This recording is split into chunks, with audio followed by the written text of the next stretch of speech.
Ediciones Nueva Visión, Buenos Aires. Copyright 2004.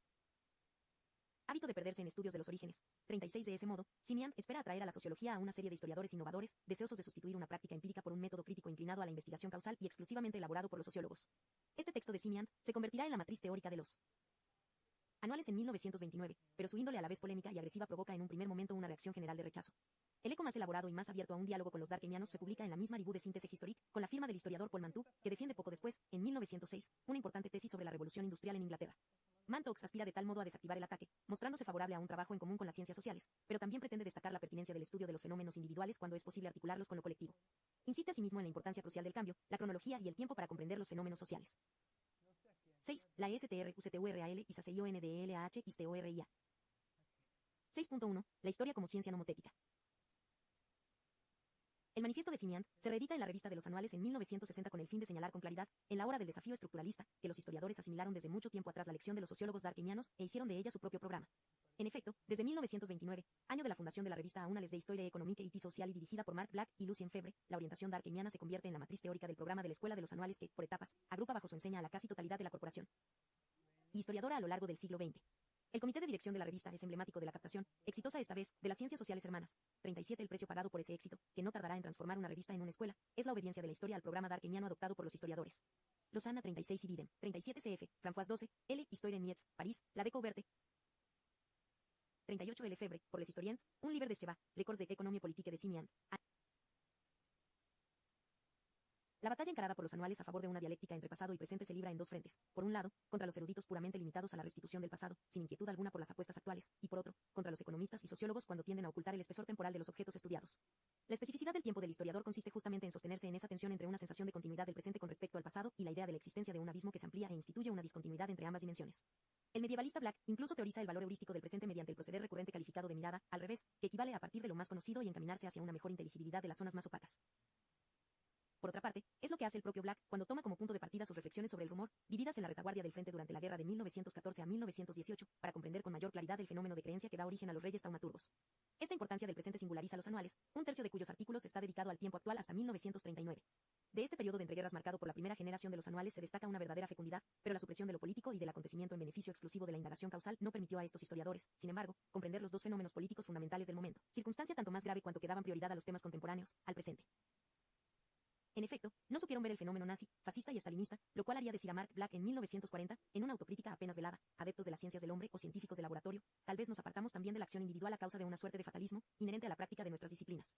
Estas nos acostumbraron a considerar, por encima de todo, tanto en asterisco la sociedad como en la naturaleza, el juego de las fuerzas masivas, ello significaba interpretar mal la historia, hemos preferido encerrarnos en la temerosa quietud de nuestros gabinetes, fuimos siempre buenos ciudadanos. 41 Esta interrogación crítica no tuvo futuro, sin embargo, debido a la muerte de Marc Black en 1944, fusilado por los alemanes a causa de su participación en la resistencia.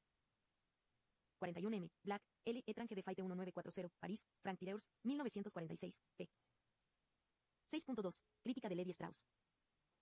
Entre fines de la década de 1950 y la primera mitad de la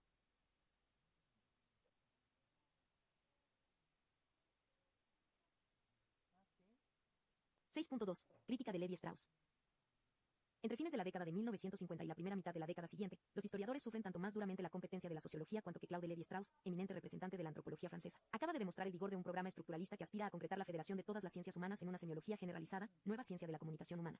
En 1949 Lévi-Strauss retoma el debate entre historia y sociología donde lo había dejado François Simian en 1903, y agrega, ¿qué pasó desde entonces? Es necesario constatar que la historia se atuvo al programa modesto y lúcido que se le proponía, y que prosperó de acuerdo con esos lineamientos. En cuanto a la sociología, es otro asunto, no podríamos decir que no se desarrolló. 42 El historiador, según Levi Strauss, encarna un nivel esencial de lo real, pero su exclusivo plano empírico de observación lo condena a no estar en condiciones de modelizar. No puede, en consecuencia, tener acceso a las estructuras profundas de la sociedad que invalidan, por otra parte, la dimensión diacrónica de la historia.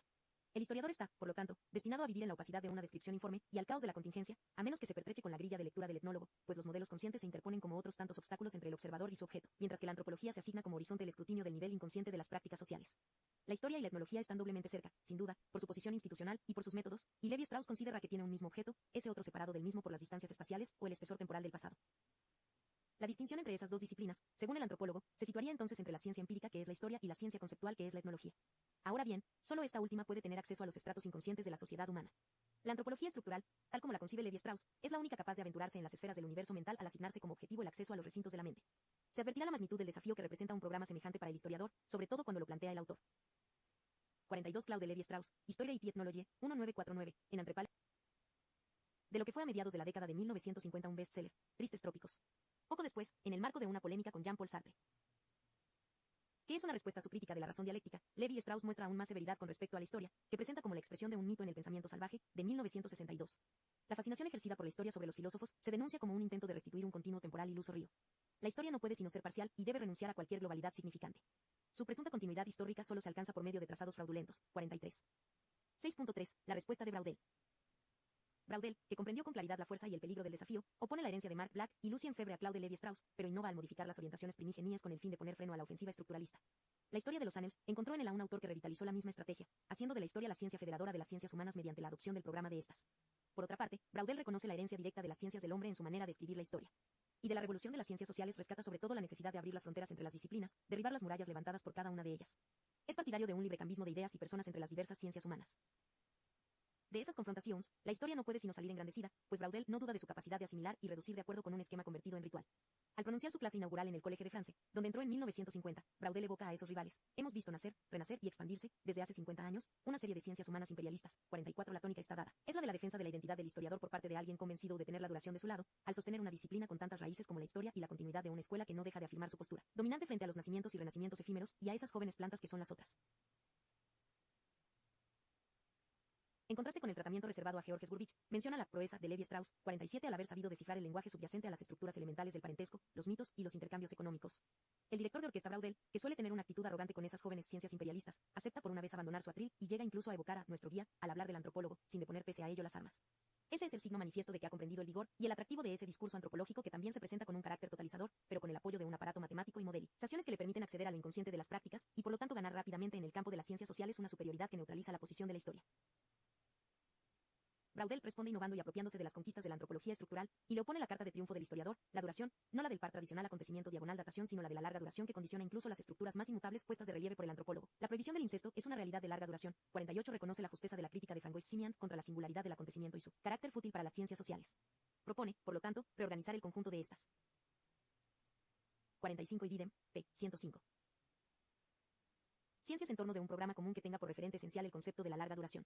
Ese concepto debe imponerse a todos, y como se trata de duración, de periodización, el historiador sigue siendo el rey. Braudel presenta esta inflexión como una revolución copernicana en la propia disciplina historiográfica, el esbozo de una inversión radical de perspectiva que debe permitir a todas las ciencias del hombre hablar el mismo idioma. 49. La respuesta de Braudel a Lévi-Strauss y las ciencias sociales en general no se limita a oponerles la larga duración como estructura, sino que consiste en pluralizar la dimensión temporal. Y realizada en su tesis de 1949, esa pluralización se teoriza como modelo en 1958. El tiempo se descompone en varios ritmos heterogéneos que rompen la unidad de la duración y adquiere un carácter cualitativo para alcanzar una nueva inteligibilidad en varios niveles. La arquitectura braudeliana se articula en torno de tres temporalidades, tres escalones diferentes, el del acontecimiento, el tiempo coyuntural y cíclico y, por último, la larga duración. Pueden distinguirse así niveles diferentes del tiempo y desfases entre las distintas temporalidades. Este enfoque contribuye positivamente a trazar una inversión radical de perspectiva que debe permitir a todas las ciencias del hombre hablar. Braudel se distancia del tiempo múltiple y sin espesor de los sociólogos, pero resta dar un contenido a su esquema tripartito, sustantivar las velocidades de transcurso del tiempo. La duración ya no se presenta entonces como un dato, sino como un constructo. Las nuevas tablas de la ley de Fernand Braudel, tripartitas, se construyen deliberadamente sin referencia a teoría alguna y se sitúan en el plano exclusivo de la observación empírica. Desde su tesis, Braudel atribuye a cada una de las duraciones un dominio, un domicilio específico. Así, el Mediterráneo se descompone en tres partes, tres temporalidades, tres dominios. La sucesión de las tres temporalidades no significa que este autor les otorgue el mismo peso. La dimensión del acontecimiento queda reducida a la insignificancia, aunque ese nivel represente una tercera parte de su tesis sobre el Mediterráneo. No. 49 cf. Christian Delecroix, Francois 12 y Patrick García, Lescurat. Se trata sino de agitación de olas, remolinos de arena, fuegos de artificio de luciérnagas fosforescentes, un decorado. Braudel, como Lévi-Strauss, invierte la concepción lineal del tiempo que progresa hacia un perfeccionamiento continuo y la sustituye por un tiempo casi estacionario en el que pasado, presente y futuro ya no difieren y se reproducen sin discontinuidad. Solo es posible el orden de la repetición, que privilegia los invariantes y hace ilusoria la noción de acontecimiento. En la explicación histórica, tal como yo la veo, siempre termina por imponerse el tiempo largo. Negador de una multitud de acontecimientos. 50. La doble parada braudeliana ante el desafío estructuralista tiene éxito en el plano institucional, la historia sigue siendo la pieza maestra en el campo de las ciencias sociales, al precio de una metamorfosis que implica un cambio radical. Los historiadores, excluidos en la década de 1960 de una actualidad intelectual que se interesa más en los avances de los lingüistas, los antropólogos y los psicoanalistas, se toman revancha a comienzos de la década siguiente. Los historiadores de los anuales conocen entonces su edad de oro. El público asegura un éxito espectacular a las publicaciones de antropología histórica. Esta recuperación y adaptación del estructuralismo al discurso historiográfico son orquestadas, en particular, por la nueva dirección de la revista de los anuales. En 1969 Braudel dio paso a una generación más joven de historiadores, compuesta por André Bourdieu, Marc Ferro, Jacques Legave, Emmanuel Leroy-Ladurie y Jacques Rebel, que abandona los horizontes de la historia económica en provecho de una historia más inclinada al estudio de las mentalidades y la antropología histórica. 6.4. Las bodas del agua y el fuego.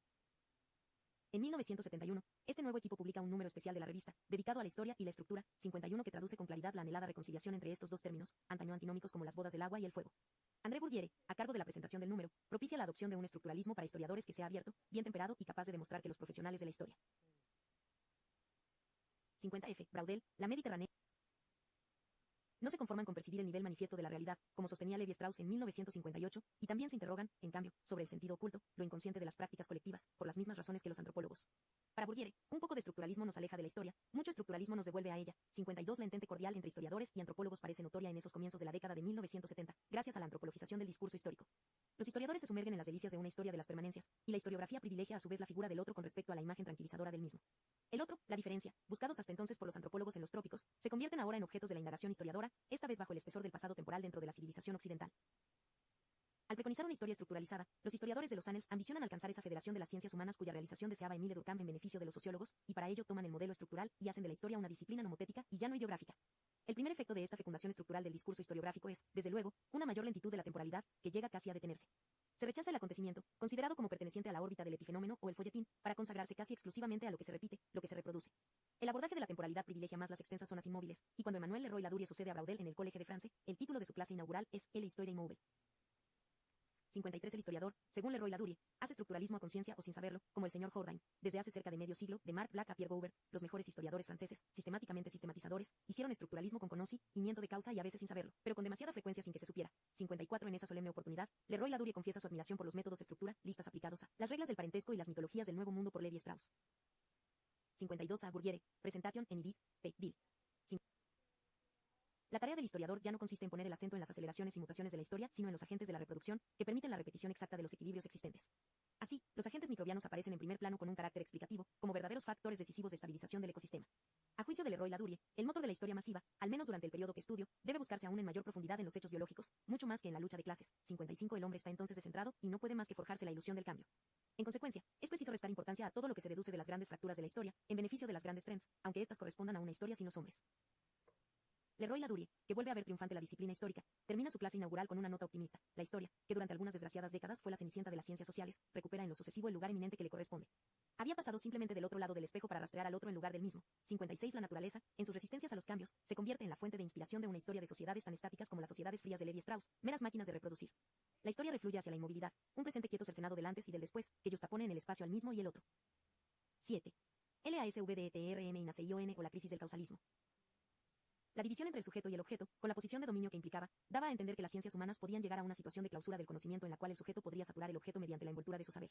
En nuestros días, el principio de subdeterminación postulado por Pierre Duhem 57 se ha convertido en el fundamento filosófico de una cantidad creciente de estudios en el campo de las ciencias humanas.